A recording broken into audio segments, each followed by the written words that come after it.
Bolts can have variations in their threading. Some common types of threading are fully threaded, partially threaded, coarse threading, and fine threading.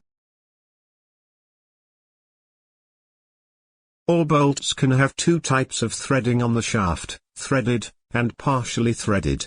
Threaded bolts have threading from the head of the bolt to the tip. Partially threaded bolts have threading on part of the shaft, but not the entire shaft. There are also two types of threading spacing, coarse threading, and fine threading. The types of threading refer to the distance between each thread on the bolt shaft.